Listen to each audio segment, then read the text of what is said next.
തിരൂർ പൊന്നാനി മേഖലകളെ ഭാരതപ്പുഴയ്ക്ക് മുകളിലൂടെ ബന്ധിപ്പിക്കുകയാണ് ചമ്മർവട്ടം regulator cum bridge. ഇതോടെ 1 മണിക്കൂർ സമയവും 40 കിലോമീറ്റർ ദൂരവും യാത്രക്കാർക്ക് ലാഭമാകും. നാളിതുവരെ ഏതാണ്ട് 30 വർഷത്തിലധികമായി ഇതിനായി യാത്രക്കാരെയും ഇരുചക്രവാഹനങ്ങളെയും തോണി സർവീസ് നടത്തി സഹായിച്ചത് സിറാജിന്റെ നേതൃത്വത്തിലുള്ള 6 പേരാണ്.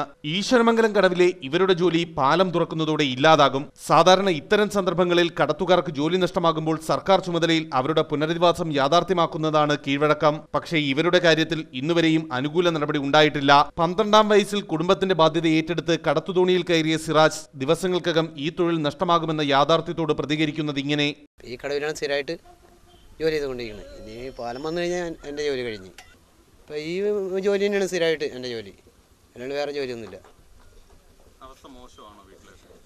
ഇപ്പം ഞാൻ മാത്രമാണ് കുടുംബം കൊണ്ടുപോയിരിക്കുന്നത്, വേറെ ആരുമില്ല.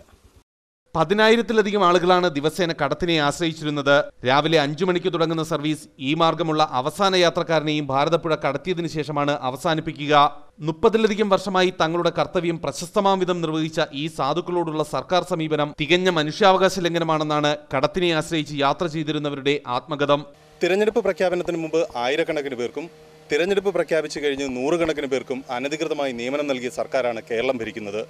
പക്ഷേ ഈ സാധുക്കളായ 6 പേരുടെ ദുഃഖം മാത്രം സർക്കാർ കണ്ടില്ലെന്ന് നടിച്ചു. ചങ്ങരംകടവിൽ നിന്നും ക്യാമറമാൻ ജിത്തുവിനൊപ്പം ആർ രാധാകൃഷ്ണൻ, ജയ്ഹിന്ദ് ന്യൂസ്.